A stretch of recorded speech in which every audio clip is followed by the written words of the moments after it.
Undas is a tradition sa ating mga Filipinos.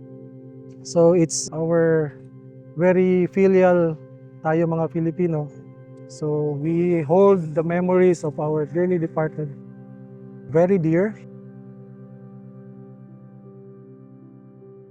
Holiday, buong country, holiday yan sa atin. So, dito tayo, it's more of a reunion na prior to Christmas. And that's where also that we can showcase our services that we offer to the people of Tagum.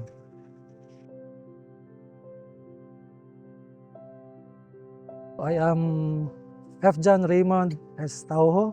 Raymond. I am the Chief Operating Officer of the company. So I oversee the almost day-to-day operations and also the strategies to where the company is going.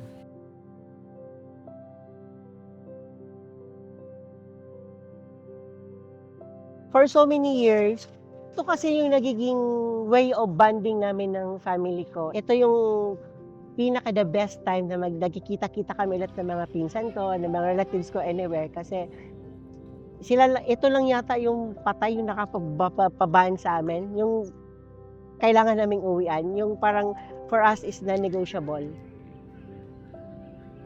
Kahit maano talaga ang ulan noon, yung talagang bumagsak talagang ulan, kahit ganun ang na-experience namin. Nagkakaisa kami. Nagkain, ganun. Tapos yung mga relatives din namin, nakisalo sila. Oh, napakaganda pala na yun yung na ganito, no? Na ako'y mga na-experience po kanang naadyo mo adto dito baga old na kaayo sila mo adto pa jud sila hang loved ones. Importante kayo as a Filipino para sa atua ang undas.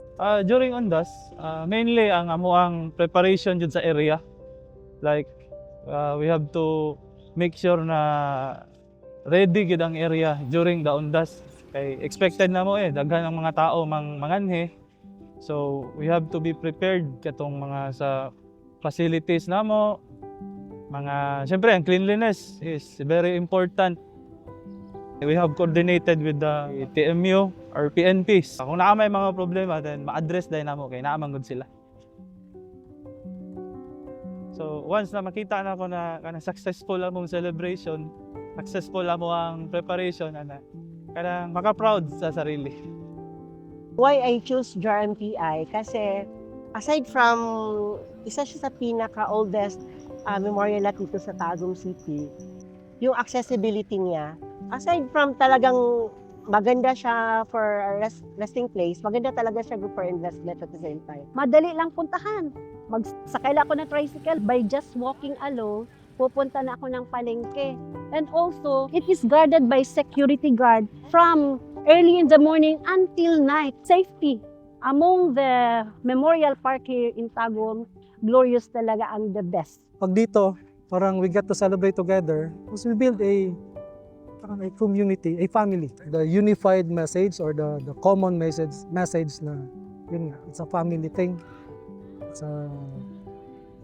We come to honor and to commemorate our loved ones. Us being Filipinos, we love to get together, whatever occasion. This is, I think, one of the occasions then na where we can highlight how we give importance to yun nga, our dearly departed. We have to provide the services, the amenities, the resting grounds that it's dignified. I think that's in a very honorable way that we can give the final resting place of our loved ones.